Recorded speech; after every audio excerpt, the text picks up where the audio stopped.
Ok, bon, on va parler un peu de Sukkot, Ezrat Hashem, puisque je rappelle que Sukkot c'est mercredi soir. Je ne sais pas si vous avez déjà remarqué que dans la Torah, il y a une sorte de duplication de deux notions. Pourquoi on fait Sukkot? Pourquoi? Non, pas, je précise, Mechila, parce qu'Hachem nous a demandé, tu as raison. Pourquoi on mange dans la Souka? Alors ça aussi Hachem nous l'a demandé. Mais quelle est la raison que Chachamim, une des raisons la plus connue que Chachamim nous a donnée? Dans le désert, on était protégés par Quand la Kavod, vous savez qu'on était dans le désert, donc quand on est sorti d'Égypte, Hachem nous a accompagnés en Égypte, dans le désert avec les Anané Kavod. Les Anané Kavod, elles nous ont encadrés de partout, de toutes parts. C'est écrit qu'on en avait au-dessus de nos têtes pour nous protéger du soleil, donc il faisait bon, on était déjà climatisés. On en avait en dessous de nos pieds, enfin en avance du moins, pour aplatir le terrain. S'il y avait une montagne, eh ben, elle était rasée. S'il y avait un ravin, il était relevé. Tout était plat. S'il y avait une bête dangereuse, elle était ratatinée. On avait dans les quatre points cardinaux. Pourquoi? Pour que si nos ennemis nous attaquent, eh ben, les flèches, les catapultes, ce que vous voulez, c'était arrêté. Bon, on était parfaitement encadré par les Hanan et Kavod. En souvenir de ça, du moins c'est un avis dans la Gemara, en souvenir de ça, Akadosh Baruch Hu nous a dit, vous allez, vous aussi, aller dans un environnement extérieur, vous encadrer de murs de la souka et me montrer que vous avez la Emouna en moi et que vous pouvez résider tranquillement dans la souka. Très bien. Donc ça veut dire quoi? Je vous pose une question de chronologie. Quand est-ce qu'elles sont apparues ces Hanan et Kavod? À la sortie d'Égypte. Donc on aurait dû, techniquement, célébrer Sukkot. Si ça c'est la raison, on aurait dû célébrer Sukkot à Pessah. Ok, Rav Seigneur il dit tout le temps, on aurait dû manger la matzah dans la Souka. Donc on ne comprend pas. Ça veut dire que d'un côté on a Pessah qui célèbre la sortie d'Égypte, et d'un côté on a aussi Sukkot qui célèbre entre guillemets 2 minutes. On a Sukkot qui célèbre entre guillemets la sortie d'Égypte. Donc on a une séparation en deux temps. Et d'après cette logique, j'aurais dû dire je fais tout au mois de la sortie d'Égypte, donc je fais tout en Nissan. Or là je fais Sukkot en Tishri et Pessah en Nissan. Pire que ça, regardez la formulation. Sukkot dans la Tfila, Sukkot, Pessah en fait et Shavuot, on a une formulation pour chacune des fêtes. Pour Pessah, on va dire Zman Cherutenu. C'est le moment de notre libération. Shavuot, qui est Matan Torah, on va dire Zman Matan Toratenu, le moment du don de la Torah. Et Sukkot, on va dire quoi? Zman Simratenu, le moment de notre joie.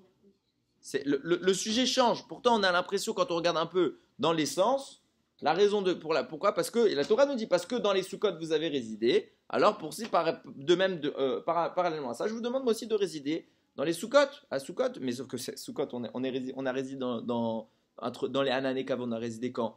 À la sortie d'Égypte. Deuxièmement, il y a une autre fête comme ça qui a le même, dans laquelle on peut faire le même parallèle. La fête qui suit Pessah, c'est Shavuot. Shavuot, c'est quoi? C'est Matan. On a reçu la simcha de la Torah. On a reçu le don de la Torah. Donc on célèbre à Shavuot la Torah. Il n'y a pas une autre fête dans le calendrier qui rappelle beaucoup ça? Qui est très très proche là? Et qui est une fête à part entière? De la Torah, un Yom Tov. Oui, Shmini Atzeret est également appelé Simcha Torah. Après Sukkot. Sukkot c'est un jour de Yom Tov, 6 jours de Chol HaMoed. Il y a une quatrième fête du calendrier, okay, qui est une fête à part entière, après on refait Shechianu, qui s'appelle Shmini Atzeret. Shmini Atzeret c'est Simcha Torah. On fait quoi à Shmini Atzeret? Le soir, on prend les Sifrei Torah et on chante et on danse et on chante et on danse, on est joyeux. Mais c'est quoi? Si tu me dis que je sais pourquoi je suis joyeux de Simcha Torah, j'ai la joie de la Torah. Mais ça demande la joie de la Torah, j'aurais dû l'avoir quand j'ai reçu la Torah, pas 6 mois plus tard. Il y a encore la même histoire. En fait, c'est deux notions. Il y a le don la sortie d'Égypte, le don de la Torah. Et à chaque fois, ces deux notions les subdivisent en deux fêtes. Le sortie d'Égypte, on a Pessah en Nissan et Sukkot, qui est maintenant. Et pareil, le don de la Torah. Et maintenant, on a Shmini Atzeret ou Simchat Torah, comme vous voulez l'appeler, qui va célébrer cette simra d'avoir reçu la Torah. Pourquoi on divise par deux à chaque fois? Je précise que dans les fêtes, je n'ai pas inclus Rosh Hashanah et Kippour, parce qu'au sens propre de la définition qu'on leur donne, ce n'est pas des chagim. Les chagim, c'est les trois, les shalosh regalim. En fait, il y en a 4, puisque Shmini Atzeret est une fête à part entière qui n'est pas ni Sukkot, ni Pessah, ni Shavuot. Bon, on l'inclut généralement dans le groupe Sukkot, mais dans les faits, ce n'est pas une fête qui est la même que Sukkot. Mais en attendant, on voit qu'il y a cette séparation-là. Comment ça se fait? Et vous allez voir qu'en fait, les choses vont aller beaucoup plus loin par la suite. On va commencer avec ça déjà. Il y a une marloquette dans la Gemara, dans Maseret Rosh Hashanah, pour savoir quand est-ce que le monde a été créé. Il y a un avis qui dit, je crois que c'est entre Rabbi Yehoshua et Rabbi Eliezer, un avis qui dit que le monde a été créé en Tishri, un avis qui dit que le monde a été créé en Nissan. Alors quand on parle du monde, on parle de l'homme. Hein. Ok? Parce que tout le monde est d'accord que le premier jour dont on parle, quand on dit le premier jour de l'année, quand on dit Yom Harat Olam, dans la tfila de Rosh Hashanah, aujourd'hui le monde est né. Ok? On parle de quoi? On parle de l'homme. Le monde a commencé sa création 5 jours plus tôt, puisque l'homme il a été créé le 6e jour. Mais en tout cas, l'homme est apparu d'après un avis en Tishri, d'après l'autre avis en Nissan. Dans la halakha, on va considérer que la halakha c'est Tishri, puisqu'on fait Rosh Hashanah, enfin Rosh Hashanah on sait que c'est Tishri, mais on fait le compte du calendrier par rapport au Rosh Hashanah, donc au début de l'année. Mais le Zohar, il va dire autre chose. Vous savez que quand il y a une marloquette, alors nous, humainement, on se dit, s'il y en a un qui a raison, ça signifie que l'autre a tort. Okay? Il y a deux avis là, on a Rosh Hashanah, on a création de l'homme, soit c'est Tishri, soit c'est Nissan. Si celui qui dit Tishri il a raison, alors celui qui dit Nissan il a forcément tort. Celui qui dit Nissan il a raison, alors forcément celui qui dit Tishri il a tort. Viens, le Zohar il te dit jamais de la vie. Et ça c'est vrai pour toutes les marloquettes de la Torah, les deux ont raison. Akol, Jivrei, Elokim Chaim. Les deux sont les paroles du Dieu vivant. Alors, si tu me dis que la halakha elle est comme l'un et pas comme l'autre, j'ai du mal à comprendre. Mais viens, le Zohar il te dit non, les deux c'est vrai, sauf que l'un il parle Bemarshava, l'autre il parle Bemaase. De quoi on parle? Hachem a créé le monde dans un premier temps en Tishri, dans sa pensée. Et dans un deuxième temps, il a créé le monde de façon concrète dans l'action. C'est intéressant de voir, c'est très intéressant, de voir que là, la Halakha a dit que le monde, en effet, il a été créé en Tishri. Donc la pensée, on est dans un plan, on est dans une idée d'Hachem en Tishri. Et que l'action, c'est Nissan qui a été choisi. Pourquoi? Parce qu'on a été sorti d'Égypte, sur le plan concret, ça on sait, c'est écrit dans la Torah, on est sorti en Nissan. Ça veut dire qu'en réalité, tant qu'on n'est pas sorti d'Égypte, or la sortie d'Égypte, précisons ce que c'est la naissance du klal Israël. Donc tant qu'il n'y a pas eu de naissance du klal Israël, on n'est que dans le plan de la conception du monde. Le monde est en phase de réflexion, il n'est pas abouti. Quand est-ce que le monde naît réellement? Quand est-ce que le monde est parachevé, qu'il entre dans une phase active? Quand Israël est né, en Nissan. Jusque-là, on est dans la pensée. Mais ce qui est intéressant qui découle de là, c'est qu'on voit que l'année du calendrier, qui est divisée en 12 mois, donc on va dire qu'elle commence en Tishri, qu'elle termine en Elul, ok? Elle a 6 premiers mois de Tishri jusqu'à Nissan, on est dans la pensée d'Hachem. Et les 6 mois qui ont suivi, de Nissan jusqu'au fin Elul, donc jusqu'au prochain Tishri de l'année d'après, on est dans l'action d'Hachem. Ce qui nous explique qu'on a besoin de célébrer chacune des notions, vu qu'Hachem il a fait la différence entre la manière de voir les choses, la pensée, la réflexion et l'action.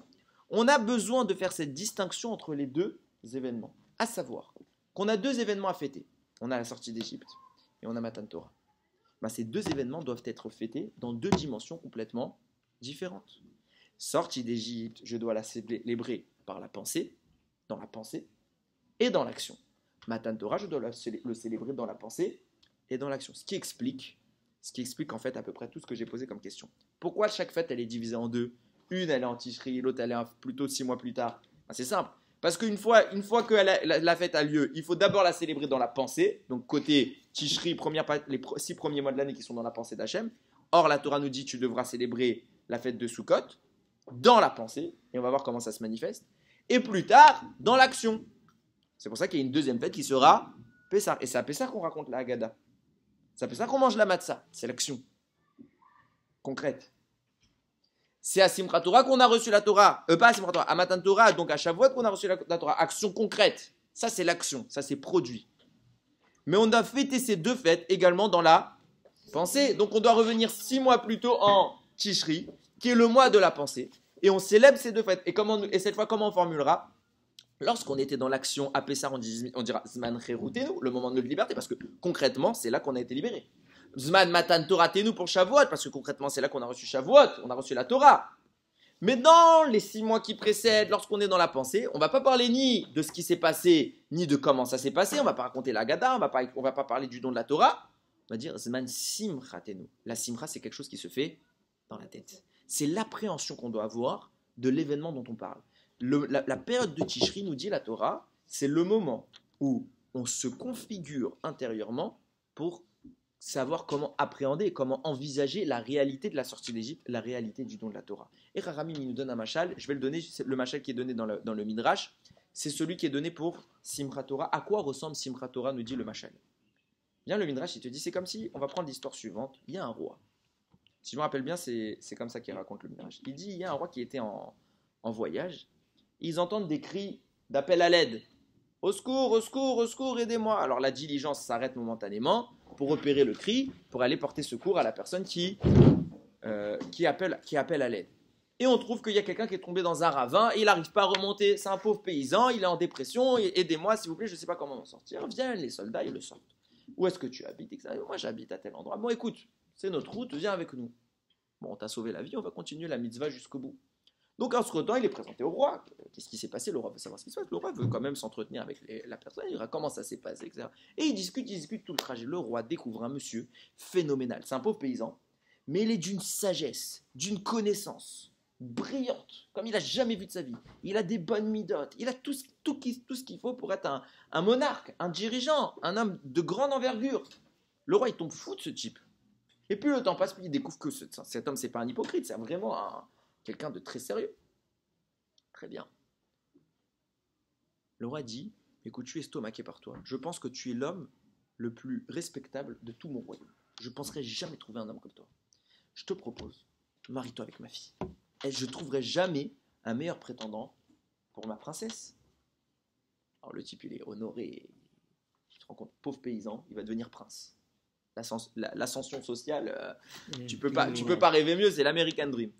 Ok, le gars il accepte, le mariage se fait, le roi, on va pas faire un petit mariage, c'est sa fille, c'est le roi, il fait un truc énorme, fête, festivité, des journées de fête, il y avait de la boisson, il y avait de la nourriture, il y avait tout ce qu'il fallait pour plaire. Bon, Sheva Brachot ils sont finis, Shabbat Ratan, le garçon maintenant il est prince, il va s'installer avec la princesse, tout se passe bien. Quelques mois plus tard, vient le prince, donc le gendre du roi, il dit « Mon roi, j'ai une requête extrêmement importante à vous faire. » Qu'est-ce qu'il y a? Je veux qu'on fasse le mariage avec votre fille. Je veux refaire la fête. Il dit quoi? Attends, t'as fait la plus grande fête qu'on a jamais fait du royaume, ça te suffit pas? Il dit non, mon roi, je vais vous expliquer. Vous allez comprendre que j'ai raison. Quand vous m'avez trouvé, j'étais quoi? J'étais un pauvre homme, un pauvre clochard, dans un trou. Et vous m'avez proposé votre fille, la reine, la future reine. Je me suis dit quoi dans ma tête? Et vous m'avez dit, elle est belle, elle est gentille, elle a des bonnes midotes, elle est intelligente, elle a tout pour plaire. Moi, je me suis dit, attends, si Bémet, elle est belle, elle est gentille, elle est intelligente, elle a tout pour plaire, il n'aurait jamais pris un pauvre clochard qu'il a trouvé dans la rue, le premier venu, il lui donne à sa fille. Donc je me suis dit, en fait, sa fille, ça devait être une moins que rien. Il a personne avec qui la marier. Alors il m'a trouvé moi, il m'a reboté l'histoire de chocolat, il m'a présenté sa fille. Mais maintenant, ça fait 6 mois que je suis avec votre fille et j'ai découvert qu'en effet, elle est digne de tout ce que vous m'avez dit. Elle est belle, elle est adorable, elle est d'une grâce, d'une sagesse, d'une gentillesse. Elle a tout pour plaire. Je suis fou de votre fille. Alors maintenant que je sais de quoi je parle et que je ne suis pas dans le doute, je connais la vérité, je veux qu'on recélèbre le mariage comme il se doit et cette fois, je serai vraiment joyeux. Rami me dit ça, c'est un machal, c'est un exemple. En fait, on parle de qui quand on parle du roi? On parle d'Hachem. Quand on parle du pauvre clochard, on parle d'Israël.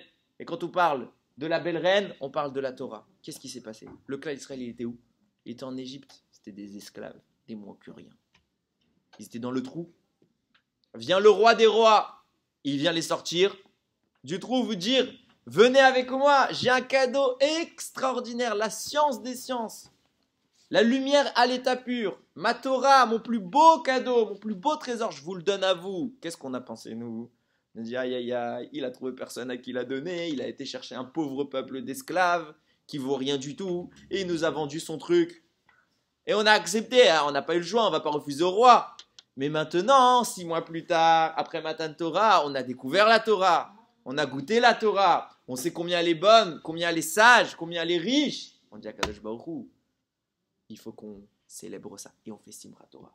Ça veut dire que le moment de Simchat Torah, c'est le moment où on a compris, et c'est ça Sukkot en général, Zman Simchatenu, c'est le moment où on a compris ce qu'était la Torah. À tel point qu'il y a quelque chose d'extraordinaire. Il y a écrit Michelora Simcha Bet Hashoeva, Lora Simcha Miyamav. Celui qui n'a pas vu la joie de Bet Hashoeva, je vais vous expliquer tout de suite ce que c'est, il n'a jamais connu la Simcha, la joie, il n'a jamais connu la joie de toute sa vie. De quoi on parle? À l'époque du Bet Hamikdash, à Sukkot, toute l'année on fait des libations. Les libations, ça veut dire que quand on fait les sacrifices, on verse également du vin. Ok? On fait des libations sur l'autel des sacrifices. Il y a des libations de vin toute l'année. Il y a une fois dans l'année, c'est Sukkot, on fait des libations avec non pas du vin, mais avec de l'eau. Shoeva, ça vient du mot sheuvim, maim sheuvim, des eaux puisées. Donc on prenait de l'eau et on les mettait sur l'autel. À ce moment-là, la Gemara raconte que les sages se réunissaient pour faire des fêtes, comme il n'y en a jamais eu dans l'histoire. Ils dansaient, ils chantaient, ils célébraient Simcha Bet Hashoeva. Aujourd'hui encore, vous avez beaucoup de religieux qui se réunissent, qui font des soirées pendant Sukkot, où ils dansent, ils mettent la musique, ils s'éclatent, ils sont Simcha. Pendant Sukkot, et tellement que la joie à ce moment-là, elle est grande, nous dit la Gemara. Celui qui n'a pas vu ça dans sa vie, il ne sait pas c'est quoi la vraie joie. Il croit qu'il est heureux, il croit qu'il kiffe des fois. Il ne connaît pas la vraie joie. La vraie joie, c'était ça. De quoi on parle? Parce que quoi, on a pris de l'eau, on l'a mis dans un trou, on a dit ça y est, on est comme des oufs. Qu'est-ce qui se passe pour qu'on dise à ce moment-là, la joie est à son comble? Écoutez bien. C'est écrit dans le Midrash qu'Akadosh Baruch Hu, lorsqu'il a créé le monde, le premier jour, il a créé Bereshit bara Elokim et Hashem Taret, donc etc., la lumière, Vayi Or, etc. Le premier jour, il a créé la lumière. On est dans le premier jour. Premier jour, c'est un. Un, c'est Echad. Echad, c'est Hachem. Celui qui est unique au monde, c'est Hachem. Donc on est toujours dans l'unité divine. Le premier jour symbolise, entre guillemets, l'unité, la véracité, le sens propre, authentique de donner à la croyance. Arrive le deuxième jour. Deuxième jour, on passe du singulier au pluriel, de l'unique au plusieurs.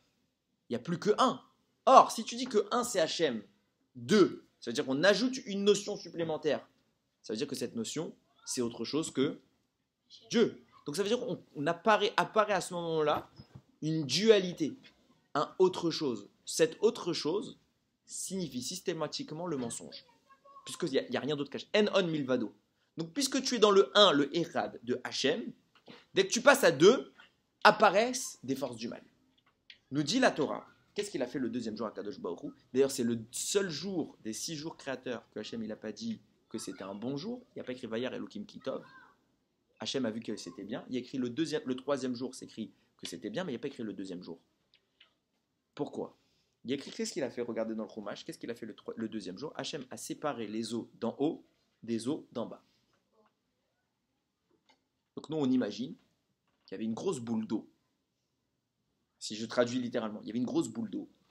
Hachem, il a dit, allez, 2 étages, inférieur, supérieur. Donc en clair, techniquement, on comprend que l'étage inférieur, c'est les océans, et qu'il doit y avoir de l'eau qui pend quelque part dans le ciel. Il y a de l'eau qui pend quelque part dans le ciel. Alors on peut dire oui, on peut dire les planètes, on peut dire les nuages, je sais pas ce que tu veux. Mais c'est difficile à comprendre. Et le Midrash, il en rajoute une couche.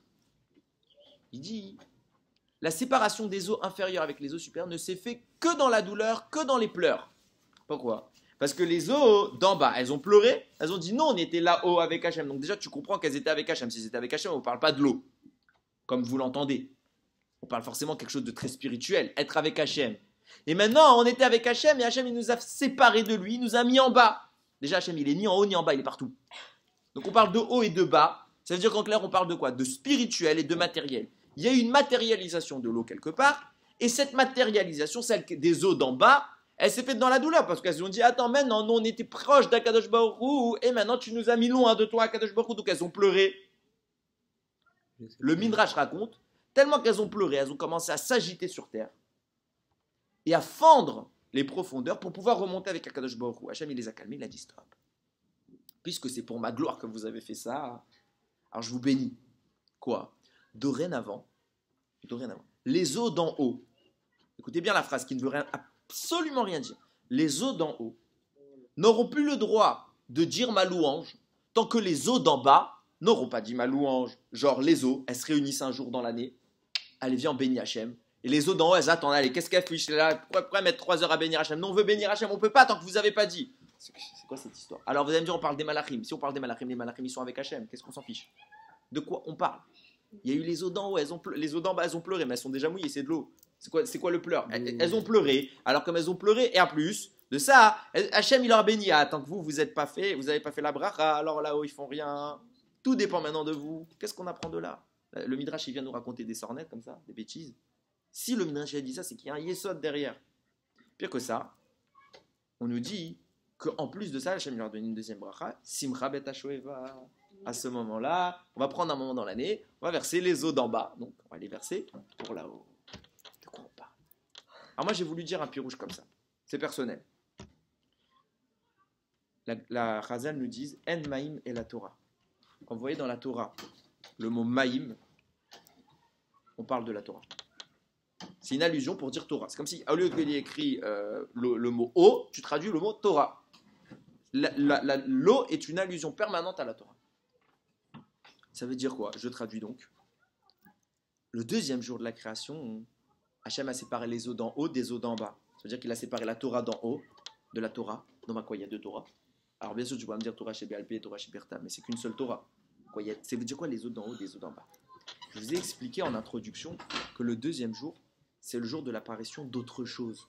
On passe du 1, unitaire, divin, au 2, qui est mensonger, qui insinuerait qu'il y a autre chose.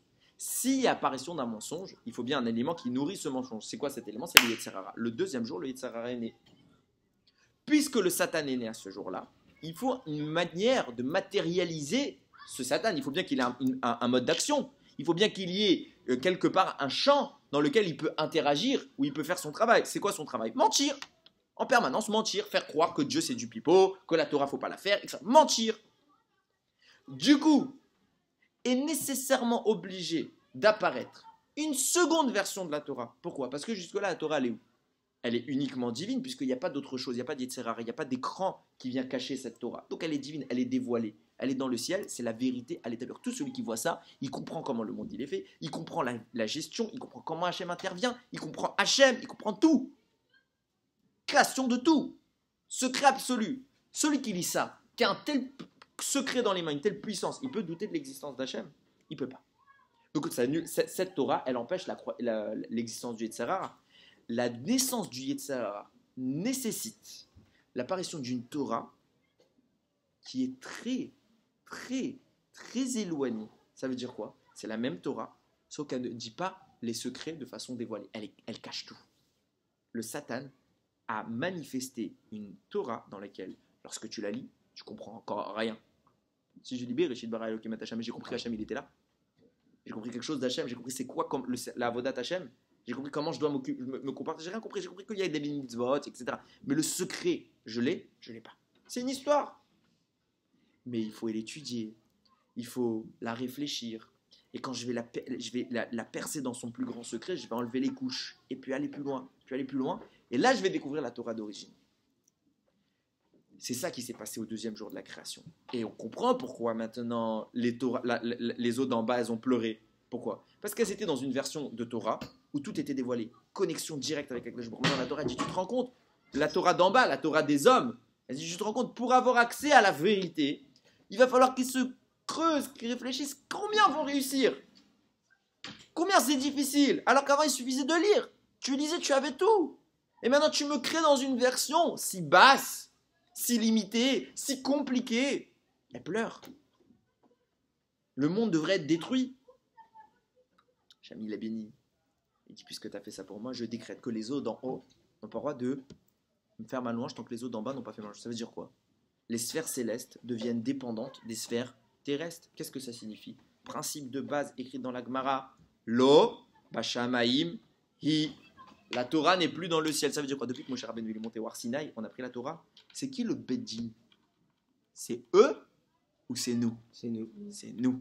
Ils sont pas d'accord? C'est nous qui décidons. Je vais exagérer le truc puissance 1000. Puissance 1000. Hachem, il sait c'est quand Rosh Hashanah? Ouais. Hachem sait parfaitement c'est quand le Rosh Hashanah. Nous, sur Terre, on est dépendant de la Lune. Il fallait qu'on trouve quand est-ce que la Lune, elle s'est renouvelée, précisément, et c'est possible qu'on ait loupé le coche, donc on va décaler d'un jour, de temps que les gens qui font ce témoignage, ils arrivent, etc. C'est possible que nous, un jour, on décrète que Rosh Hashanah, au lieu d'être le 1 Tishri, tombe le 2 Tishri. Nous, on dira que c'est le 1 Tishri. Mais dans la réalité, en fait, on a loupé le coche. C'était hier. On a décalé l'année de 1 jour. Donc, en fait, quand est-ce qu'Hachem, il aurait dû nous juger? La veille. Mais Hachem, il sait que c'était la veille. Et nous, on se plante. C'est nous qui sommes dans l'erreur. Nous, on se plante. Et lui, il connaît. Donc, Hachem, il devrait dire, eh bien, écoute, vous êtes planté. Ça n'empêche pas que moi, je connais la vérité. Donc, je vais faire quand le jugement divin? Je vais le faire hier. Et vous faites ce que vous voulez, sonnez du chauffard, je m'en fiche. Mais hier, c'était le vrai jour. Le Beddin, il a dit demain, c'est demain. Les malachim ne sont pas d'accord. Hachem n'est pas d'accord. Il est écrit dans le Torah, c'est nous qui choisissons. Et là, on comprend ce qu'il a dit le Midrash. Tant qu'en haut, ils n'auront pas le droit de faire ma louange, tant qu'en bas, vous n'avez pas fait ma louange, tant qu'en bas, vous n'avez pas décidé la halakha. En haut, on n'a pas décidé la halakha. On n'a pas le droit, en bas, vous devez dire un Télim à chaque fête. Le Télim de Rosh Hashanah, le Télim de Kippour, le Télim Sukkot, etc. Tant que vous n'avez pas dit c'est quand ce Télim. Là-haut, ils ne font pas le Télim. Ah, c'était hier. Eh bien, ils attendent. Parce que la Torah, c'est la bénédiction qu'Hachem a donnée. La Torah, je la donne à l'homme et pas aux anges. Parce que l'homme, quand il va étudier, il va percer cette Torah et c'est ce que je veux. Et je veux que même avec ces lacunes, même avec cet obscurcissement qui est naissant, avec la séparation de la Torah d'en et de la Torah d'en bas, ce soit dans vos mains. Et que grâce à ça, vous allez atterrir là-haut, vous allez depuis le sol monter vers le ciel, atterrir à la vérité. Et regardez, c'est exactement ça. Lorsque les eaux d'en bas, elles se sont séparées avec les eaux d'en haut, elles ont pleuré. Ce qui signifie que quand j'arrive à réunir les eaux d'en bas avec les eaux d'en haut, qu'est-ce qu'elles sont? Joyeuses. Pourquoi? Parce qu'on accède à la vraie Torah. On comprend ce qu'est la Torah. C'est quand est-ce qu'on comprend la Torah? Quand on arrive à défaire le nœud, à enlever l'obscurité de la Torah terrestre pour trouver qu'est-ce qu'elle cache, ce qu'il y a là-haut. À ce moment-là, on est Bessimcha. Mais au début, on voit quoi? On voit juste Bereshit Bara Elokim, un livre de 5 tomes sur lequel tu ne comprends rien. On ne comprend pas ce que c'est que ce livre. Mais avec l'étude, le raffinement, la réflexion, on comprend. Plus tard, on en arrive, c'est ce qu'on dit. Hachem, il nous a donné Bereshit Bara Elokim au moment de quoi? De Shavuot. Mais nous, 6 mois plus tard, on arrive à Simchat Torah, on dit non. Maintenant, on sait ce que c'est. On est Bessimcha. Il n'y a pas de plus grand. Celui qui n'a pas vu cette Simcha-là, il n'a rien vu. Parce que celui qui n'a pas connu la Simcha de la Torah, il ne connaît pas la vraie Simcha. Le pleur est apparu quand dans l'histoire, quand Hachem l'a séparé en bas. Donc l'inverse du pleur se reproduira quand le vrai inverse du pleur, la vraie Simcha se produit quand tu recolles le haut et le bas. C'est quand tu étudies la Torah. Maintenant, regardez comment Sukkot, est-ce qu'on a encore du temps? Ouais, il reste 5 minutes. Regardez comment Sukkot s'est agencé de façon extraordinaire. J'aurais pas le temps de tout vous dire maintenant, je vous le dirai peut-être une autre fois. Enfin non, en fait, après on n'a plus court. Regardez comment Sukkot s'est fait. Rabbi Yosef Karo, il a écrit dans le Bet Yosef. Un jour, il a un invité à Sukkot. C'est un rave, un Talmid Chacham et tout. Bon, il l'invite. Le soir, il dort. Il fait un rêve bizarre, Rabbi Yosef Karo. Il rêve qu'on écrit le nom d'Hachem, 4 lettres, Yud, Ke, puis Vav, Ke. Sauf qu'on l'écrit de façon bizarre. On écrit Yud, puis Ke, puis Vav. Très bien. Et plus loin, et il ne comprend pas le rêve. Il se réveille. C'est quoi ce rêve? Peut-être j'ai rêvé. Le lendemain matin, il voit quoi? Il voit le rave qui prend les 4 espèces du loulav, donc le loulav, les haravot, les hadassim et le hétrog. Et vous savez que normalement, il faut les tenir 3 d'un côté, 1 de l'autre, le hétrog ici. On fait la bracha et on les colle. Et lui, au lieu de les coller, il restait comme ça. Et il a compris c'était quoi son rêve. Il a compris que donc il a repris le rêve, il a dit il faut les coller. Il a compris c'était quoi le rêve. Il a compris de là que chaque membre du loulav et correspond à un des noms d'Akadosh Baruch Hu, à une des lettres du nom d'Hachem. Et tant que le nom d'Hachem n'est pas complètement écrit, le nom d'Hachem est incomplet, on n'a pas une connaissance parfaite de Dieu.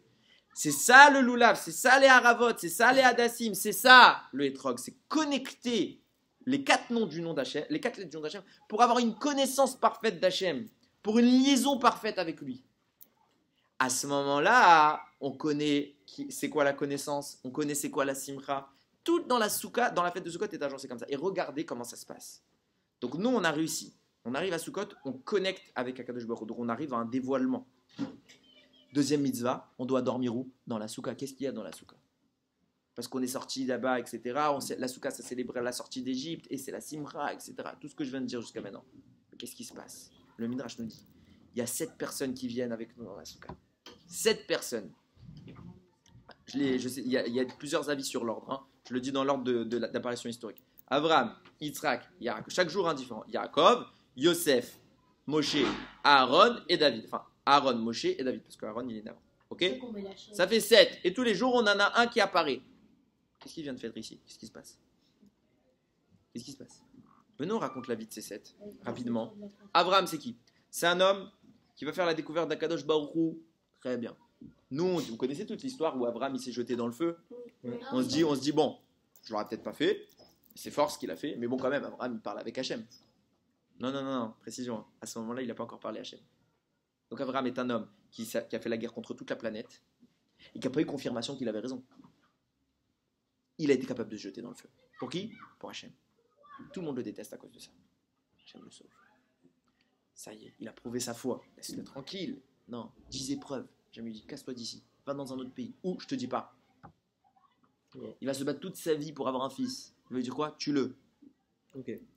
Son fils, il a 37 ans. C'est encore jeune à l'époque. Hachem lui dit, tu dois mourir. Il accepte. Il accepte. Son fils, il dit, ah, bon, t'as vu ce que j'ai fait pour toi, tu peux maintenant, je suis tranquille. Toute ma vie, je t'ai fait le plus grand acte de foi de l'histoire. Qui va avoir comment? Il va se marier avec qui? Rivka, pas d'enfant. Stérile. Quoi, tu me laisses pas tranquille? Allez, viens, je te donne un enfant. Qui est ça en premier? Racha. Quoi, c'est ça que je mérite? Moi, je mérite un Esav? Oui. Ah, t'as eu Yaakov. Yaakov, oui, on en parle. Yaakov, il est né deuxième, alors qu'il aurait dû être né premier. Esav, il va lui vendre le droit d'aînesse. Donc Yaakov, il redevient premier. Il est content. Esav, il vient pour essayer de quand même le reprendre le droit d'aînesse. Qu'est-ce qu'il dit? Yaakov, il passe avant. Esav, son propre père, il dit, t'es mort. Je te tue. Tu dois mourir. C'est malade. Il est obligé de fuir chez son oncle, Lavan. Et là, il trouve la prunelle de ses yeux, Rachel. Il tombe fou dingue de Rachel. Il sait que c'est son mazal. Il veut se marier avec Rachel. Qu'est-ce qu'il va? Il voit. Sauf que le problème, c'est que le papa, tonton Lavan, c'est une pourriture. Il va l'arnaquer, l'endormir, le voler, le spolier, tout ce que vous voulez. 7 ans plus tard, ah, ça y est, je vais me marier avec Rachel. Non, Léa. Ça reste de dire Léa, mais comme ça. Mais c'est pas ce qu'il voulait, Jacob. Allez, encore 7 ans de travail pour Rachel. Super, ça y est, j'en ai fini avec tonton Lavan, je peux me casser, je peux rentrer chez moi. Je vais travailler d'abord un peu pour me faire un peu de parnassa, et après je m'en vais. Pendant 6 ans, il travaille, et tonton Lavan, il essaie de l'arnaquer, il le torture, ça. Et quand il en a marre, il s'en va. Qui vient derrière? Lavan, pour le tuer. Mais laisse-moi tranquille dans ma vie. D'accord, il règle l'histoire avec Lavan. Qui arrive en face? Esav, pour le tuer. 400 hommes avec lui. Mais laisse-moi tranquille. Il règle l'histoire. Il continue pour arriver en Israël. Qui meurt en route? Toute la raison pour laquelle il a fait tout ça s'appelle Rachel. Et bien Rachel est meurt. Rachel, elle est morte en route. Juste avant de rentrer en Israël. Allez, c'est bon, je suis tranquille, je peux rentrer en Israël. Oui, rentre. Sa fille Gina, elle se fait violer. Je suis tranquille? Non, ton fils préféré, tu vas croire qu'il est mort. C'est une vie, ça. Son fils, parlons-en, Yosef, il est né. Ok, c'est le fils du roi du monde, de Yaakov Abinu. Qu'est-ce qui se passe? Ses frères veulent le tuer. Tout jeune homme, on veut le tuer. Allez. Il survit, on le jette dans, dans une fosse où il y a plein d'animaux, des reptiles, etc. Il survit, c'est bon, Hachem, il est de mon côté, je suis tranquille. Non, vendu en esclave. D'accord, ça va se calmer. Non, il est vendu chez qui? Chez un rachat, Potiphar. Sa femme, elle tombe amoureuse de lui. Elle veut s'unir avec lui. Il refuse. Elle dit que c'est lui qui a voulu s'unir avec elle. Il est jeté en prison. 10 ans, dans le noir. Là-bas, il voit un homme important qui va lui raconter le rêve. Il lui dit, bon, s'il te plaît, ça fait 10 ans que je suis là, on est marre. Quand tu sors, pense à moi. Ah, tu lui as dit ça? Tu as dit de penser à toi? Ah, je te rajoute 2 ans. C'est à moi que tu demandes ça, c'est pas aux autres. Laisse-moi tranquille. Moshe et Aaron, la même histoire. Bon, Moshe encore pire, parce que Moshe il est né, on voulait le tuer. C'est à l'époque où les Égyptiens ils tuaient tous les garçons. Sa mère, sa propre maman, elle lui dit, mon fils, je te jette dans le Nil. Bon, il est élevé chez le roi. Le roi, il dit, au bout d'un moment, Moshe va sauver un juif, il va dire, on va tuer Moshe. Moshe est obligé de partir. Bon, après, histoire brève, parce qu'on n'a pas beaucoup de temps. Aaron et Moshe, même histoire, ils arrivent en Égypte, ils sortent les Bnei Israël, il fait traverser la mer, etc. Ça est, Matan Torah, ils ont à supporter quoi les deux? Le veau d'or. 40 ans, ils vont gérer 600 000 hommes, sans compter les femmes et les enfants. Déjà 2 juifs, on a du mal. Déjà une classe comme ça, c'est une galère. 600 000. Ils ont voulu les tuer des tonnes de fois. À l'époque des Meraglim, Moshe dit, encore un peu, il me tue. Et Moshe fait quoi? Il prie pour eux, sauve-les, sauve-les, sauve-les. Mais t'es un malade. Mais laissez-moi tranquille. Non. Pire que ça. Bon, l'histoire va bien se finir. Il a fait tout ça pourquoi? Pour rentrer en Eretz Israël. À l'entrée. Aaron et Moshe, vous restez dehors, le reste, vous entrez. Mais laissez-nous, on a fait quoi? Tout ça pour eux. On a fait tout ça pour rentrer en Israël. Laisse-moi rentrer. Non. David Améler. C'est qui David Améler? C'est le fils de Ishaï. Comment il est né David? Ishaï est un tzaddik qui est marié avec une fille. Il a un doute si ses enfants ils sont juifs, etc. Longue histoire, je le fais en bref. Il va vouloir se marier avec une autre femme pour être sûr d'avoir au moins un enfant juif. Cette autre femme, c'est sa servante. Sa servante, elle est gênée. Elle dit quoi? Elle dit à la maîtresse, je peux pas moi m'unir avec ton mari si j'ai la maîtresse. Elle dit, c'est quoi? Ne va pas, je vais aller moi à ta place. Il va croire que c'est toi et c'est tout. Et c'est bon. Donc Ishaï s'unit avec sa propre femme. Sa femme, elle tombe enceinte. Mais sauf que Ishaï, il croit qu'il n'était pas avec sa femme. Donc sa femme, elle tombe enceinte. Il dit qu'elle l'a trompé. Puisqu'il n'est pas allé avec elle. Donc comment elle a pu tomber enceinte? Il n'y a qu'avec moi qu'elle a le droit de s'unir. Donc elle m'a trompé avec un autre homme. L'enfant en question, c'est un mamzer. David Améler, il est en plus, il a les cheveux roux. Ni lui, ni sa femme sont roux. C'est pas mon fils. Il est roux. David Améler, il a été chassé de sa maison, entre guillemets. Il a été mis dans la forêt. Toute sa vie, il a dû se battre contre des lions, des tigres, tout ce que tu veux, des ours, etc. Toute sa vie, il n'est pas tranquille. Tu vas croire que c'est fini à un moment. Ça y est. Shmuel, il vient et il désigne le nouveau roi d'Israël. Qui est le nouveau roi d'Israël? David, ça y est, t'es le roi. T'es tranquille. Non, à la seconde où il est devenu roi, le roi actuel, Shaoul, veut le tuer. Donc en fait, t'es devenu roi, c'est devenu un problème. Ok, l'histoire, elle se règle. Ça y est, je suis tranquille. Non, son propre fils, Avshalom, il veut le tuer. Mais laissez-nous tranquilles. Et ces hommes-là, avec la vie, ils ont une vie, ces hommes-là, ils n'ont pas eu de vie. Et pourtant, c'était les plus grands de l'histoire. Pourquoi? Parce que eux, ils étaient dans les bras d'Hachem. Ils s'en fichent complètement de ce qu'il y a autour d'eux, tant qu'ils sont dans les bras d'Hachem. Et c'est ça la souka. La souka, c'est quand on est dans les bras d'Hachem. C'est quand on reconnecte, on prend le hétrog, on le loulav, on les unit, on reconnecte avec Hachem. On découvre la Torah. On est simcha bet Hashoeva, on est simcha rabba. Pourquoi? Parce qu'on reconnecte avec Akadosh Baruch Hu. On découvre qui il est. Et sur terre, Hachem, il descend dans la souka pour être avec nous. Ces 7 personnages-là qui ont vécu toute leur vie dans les bras d'Akadosh Baruch Hu, quand ils voient ça, ils disent, du ciel on descend. Mes enfants, nos descendants, ils sont prêts à se connecter avec Hachem n'importe où. Nous aussi. Nous là-haut, en bas, c'est pareil. C'est ça la souka. On est dans un endroit intense de gdusha, de dévoilement d'Akadosh Baruch Hu. C'est pour ça qu'on doit être attentionné dans la souka. On ne peut pas rentrer n'importe quoi dans la souka. On ne doit pas dire des mots bêtes dans la souka. C'est la simra kshera. Ça veut dire on est dans une joie sainte et pas impure. Alors Yiratson que Bezrat Hachem il se dévoile dans la souka et que Bimera Beyamenu, on puisse le voir de nos propres yeux.